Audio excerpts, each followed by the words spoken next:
A to Z 24/7 news channel में सभी दर्शकों का स्वागत है। मौजूद हैं त्रिलोकपुरी 27 ब्लॉक, जहां की संविधान को लेकर चर्चाएं चल रही हैं। हमारे बीच में कुछ लोग मौजूद हैं, उन सभी हम जानने की कोशिश करेंगे आखिरकार क्या कहना चाहते हैं। सर, क्या नाम है आपका? राजुद्दीन गादरे। क्या कहना चाहते हैं जो कि संविधान का एक यहाँ पे प्रचार किया जा रहा है, इस प्रचार को लेकर के क्या कहना चाहिए? देखिए, हम लोग कहना क्या चाहेंगे, हम तो जो है सामने करके दिखाते हैं, हम जुमलेबाजी नहीं करते हैं, क्योंकि जुमलेबाज जो सुन करके हमारा देश लुट गया और आज खिसक गया। आज बेरोजगारी, महंगाई, अत्याचार सब कुछ बर्पा हो रहा है। आज हमारा जो आम जन है भुखमरी के कगार पे मर रहा है, और वो लोग जो दुश्मनी कर रहे हैं हमारे देश से, जो विदेशी हैं, वो आज पूरे देश पे कब्जा कर चुके हैं, और वो केवल 2-2.5-3% के लोग हैं। और आज जो है सरकारी तंत्र को निजीकरण में बदल दिया। जब निजीकरण हो जाएगा, सरकारी तंत्र खत्म हो जाएगा, तो देश कहाँ लोकतंत्र बचा है? ये तो केवल नाम के लिए है। अरे छेड़छाड़ नहीं भाई साहब, संविधान है कहाँ?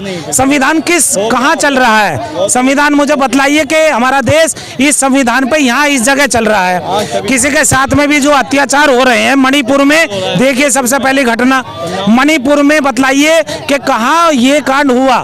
हमारे किसानों पर इतनी हत्याएं हुई, इतने मरे, उनको आज तक MSP पर कोई कुछ बात ही नहीं है। और वो बात क्यों नहीं है? क्योंकि ये जो सरकार है ये आपस में लड़वा मरवा करके, कब्जाधारी बन करके अपना देश पे लूटमारी कर रही है। और जो एक मनुवादी प्रवृत्ति के लोग, उनको पैसा दे करके उनको भगा दिया जाता है, और जो मूल निवासी है उनके ऊपर यदि लोन है, या नहीं तो बहन बेटियों को आज लोन देने के नाम पे लोन कर जी, आप इकट्ठे हो जाओ और 10-10, 5-5 हजार रुपए लोन दो। फिर इनके साथ में जो अत्याचारी हैं वो गलत निगाहें डालते हैं। इन्होंने एक सामूहिक वो निकाला है लोन का, और उससे बहन बेटियों की इज्जत के ऊपर वो लोग फिर मंडराते हैं, वो भी गलत है।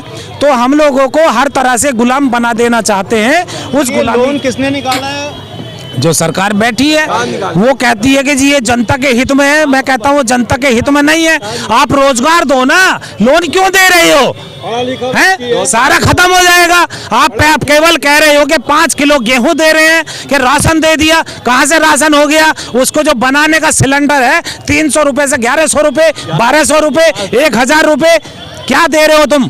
कुछ नहीं। कि अपनी जिंदगी में कोई क्वीन नहीं है, इसलिए पत्तों में भी नहीं आती। जिस दिन अपनी लाइफ भाई सरकार तो आपकी आनी चाहिए, मेरी आनी चाहिए, जनता की आनी चाहिए। और बाबा भीमराव अंबेडकर साहब ने कहा था कि आप लोग एक पार्टी विशेष को वोट मत देना, और आज हम लोग एक पार्टी विशेष को वोट दे रहे हैं। हम लोग इंसान नहीं देख रहे कि हमारा आवाज कौन उठाएगा, क्योंकि ये जो चुनाव है, आपके टीवी चैनल के माध्यम से मैं कह देना चाहता हूँ, ये आम चुनाव नहीं है। ये चुनाव मुस्तकबिल तय करता है। इस संविधान के जो नियम हैं उसको बिल्कुल रोकने का, बदलाव का एक बहुत बड़ा चैनल है, और यही बहुत बड़ा मंदिर है जो सदन है। लेकिन जो आज हमारे देश में बैठे हैं, दूसरा सदन नया बनाया गया, तो उसमें पाखंडियों को और इसमें एक धर्म विशेष के लोगों को, नांगों को एक पहले उसमें घुसा दिया गया, और एक सिंगुल स्थापित कर दिया गया, जो सामंतवादी व्यवस्था का। सर, जैसे कि 70 साल से वो संसद, उसी में सारी प्रक्रियाएं चलती आ रही थी, क्या नया संसद बनाना ज्यादा जरूरी था?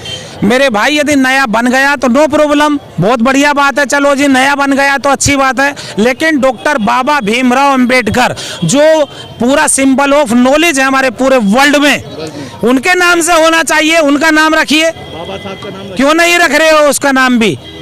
केवल एक दिखावा करते हैं कि बाबा भीमराव अंबेडकर को और मुस्लिमों को दुश्मन दिखा करके, जबकि मुस्लिम समाज ही वो समाज है जो मजलूमों की, पसमानदाओं की हमेशा मजलूम के लिए तैयार रहता है। और हदीस में लिखा हुआ है, कुरान पाक में लिखा हुआ है, और इस्लाम मजहब ही इसलिए बना है कि जो परेशान आत्माएं हैं उनके आत्माओं को आराम दिलाने के लिए खड़े हों, मुस्तकबिल उनका तैयार करें।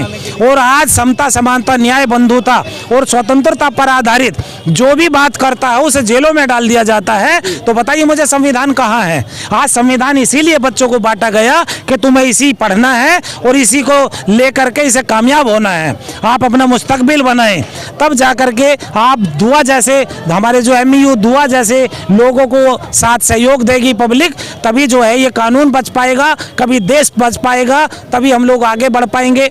और राजू गादरे यदि कुछ करता है कि ये आगे ना बढ़ जाए तो हमारे अपने समाज के लोग पीछे काटते हैं कि ये यदि बन गया तो ये काबिल हो जाएगा।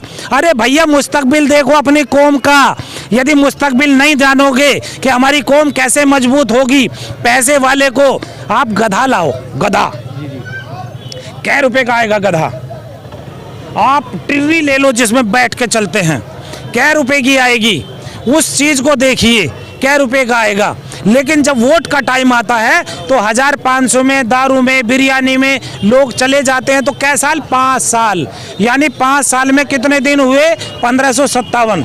और एक कहीं ना कहीं इंसान को मजबूत होना पड़ेगा और अपनी नियत पे जी। तो जब ये सोचिए कि गधे की वैल्यू यानी एक इंसान से ज्यादा है, यानी गधा की वैल्यू कितनी है और उसको कितने में आता है, घोड़ा कितने में आ रहा है, एक टिर्री कितने में आ रही है, लेकिन एक वोट एक कितने में दे देते हैं कि 1500 रुपए में बिक जाते हैं। तो हम लोगों का यानी एक दिन की कीमत 27-28 पैसे की रह गई क्या?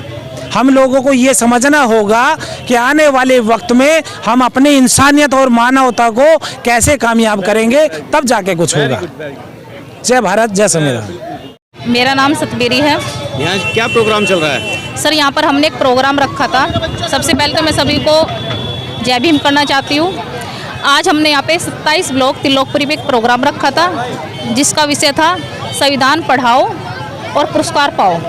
इसमें छोटे छोटे बच्चों को लेकर हमने प्रोग्राम ये रखा था कि बच्चे जो बाबा साहब का लिखित संविधान है उसको लेकर जो भी उनको जानकारी है वो यहाँ पर बताए और उसके अतिरिक्त हम उनको अलग से जानकारी देते हैं। तो आज ये प्रोग्राम बहुत अच्छा रहा है हमारा, जिसमें बहुत बच्चों को हमने संविधान से संबंधित बातें बताई है और पुरस्कार भी दिया गया है। छोटे छोटे बच्चे हैं, आ जाइए बेटा, जिसमें काफ़ी बच्चों ने, थोड़ा सा इधर हो जाओ, भाग लिया है। और मैं यही चाहूँगी कि भारत का संविधान जो बाबा साहब ने लिखा है हर घर तक पहुँचे। हमारा यही उद्देश्य है कि जो जैसे कि एक धार्मिक ग्रंथ होता है गीता, बाइबल, कुरान, हमारा एक धार्मिक ग्रंथ है बाबा साहब का लिखित संविधान, वो है भारत का संविधान। जय भीम, सभी को नमस्कार। तो जो बच्चों को सिखाने की कोशिश की गई है, इस विषय में क्या कहना चाहिए? ये दरअसल में हमने एक थीम बनाई है कि भारत का संविधान पढ़ो, सुनो, इनाम पाओ। इसमें छोटे छोटे बच्चों को लेकर हमने ये प्रोग्राम किया। मैं खुद एक पत्रकार हूँ और भारत न्यूज़ 24/7 के नाम से ये प्रोग्राम हमने किया सिर्फ इस मकसद से कि बच्चों के बीच में उनकी माओं के साथ यानी कि संविधान की पुस्तक उन तक पहुंच जाए, हर घर तक पहुंच जाए। और ये जो हमने इनाम बताओ दिया यानी कि कुछ खाने पीने को बच्चों को दिया, वो सिर्फ इसलिए कि संविधान आगे बढ़ जाए। संविधान दिन ब दिन यानी कि मजबूत करने की हमारी एक सोच थी।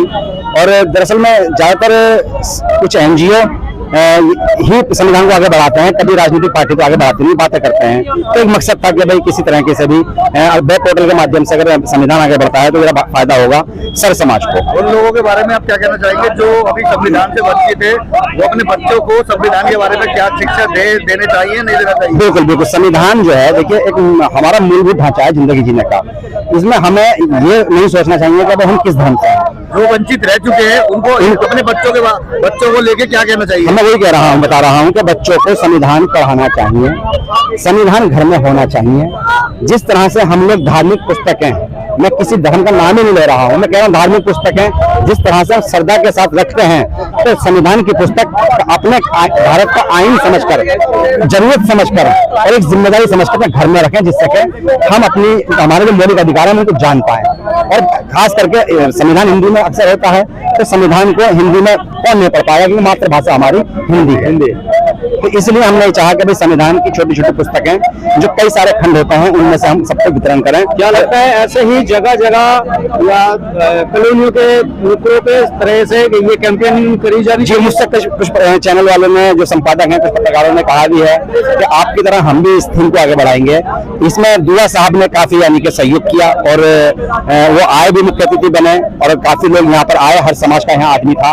आप देख लेंगे अच्छी तरह से विजुअल के अंदर के किस तरह से मैं कहता हूँ कि सभी धर्मों के लोग और महिलाएं पुरुष इकट्ठे होकर संविधान की किताब को और इनाम को यानी कि लेने की होड़ लगा रहे थे। पहली बार ऐसा देखने को मिल रहा है कि कोई धर्म से हटकर संविधान पर एक तरह से हाथ मार रहे थे, ज्यादा फोकस था कि किस तरह संविधान हाथ में आ जाए। तो अपना अपने इनके खुशी थी लोगों के बीच में कि कैसे हमें संविधान मिल जाए। तो इसमें दुआ साहब या सामाजिक कार्यकर्ताओं ने जो सहयोग किया, इन्हीं का भी बहुत मैं आभार व्यक्त करता हूँ कि ये मुहिम और थीम आगे बढ़ रही है और पत्रकार को इसको आगे बढ़ाएंगे ही।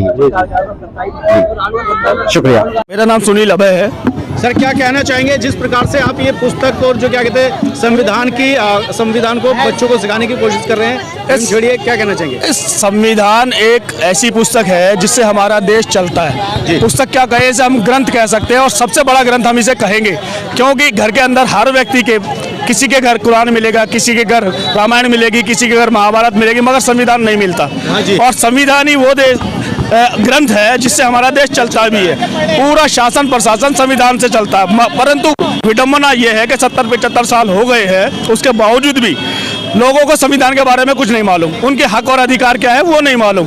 तो ये जो मुहिम छेड़ी गई है, बच्चों के साथ साथ बड़े भी थे, देखे होंगे आपने। आपकी ये संस्था है या क्या है, या ऑर्गेनाइजेशन है? ये हम लोग एक तरह से मानव की जो सोच है, हर मानव को पता होना चाहिए। वैसे तो अपना डिजिटल मीडिया है, जो कि मीडिया आप बंधु आप भी हैं, डिजिटल मीडिया की एसोसिएशन अपने पास है, मगर ये हम लोग अपने इंडिविजुअल लेवल पे कर रहे हैं और सबको ये करना चाहिए। मैं जितने भी पत्रकार बंधु हैं उनसे भी कहना चाहूँगा कि आप जो है संविधान के माध्यम से मीडिया का चौथा स्तंभ कहलाते हैं। जी। और जब आप चौथा स्तंभ कहलाते हैं तो आपका हक बनता है कि हर जनमानस के अंदर संविधान को पहुँचाना, उनके हक और अधिकार बताना, ये आपकी जिम्मेवारी बनती है। जी। सर, जैसे कि आप तस्वीरों के माध्यम से दिखाने की आपको कोशिश करेंगे, ये देखिए आप वह बच्चे हैं जो कि पुस्तक के लिए लाइन लगाए हुए हैं और यहाँ पर काफ़ी छोटी उम्र के बच्चे हैं जो कि 5 साल से और 10-12 साल तक के बच्चे नज़र आ रहे होंगे, आप तस्वीरों में देख पा रहे होंगे। और ये है वह संविधान है जो कि इनको आने वाले समय में इनको ज्ञान देगा। और ऐसे ही हमारी तमाम खबरों में बने रहने के लिए धन्यवाद।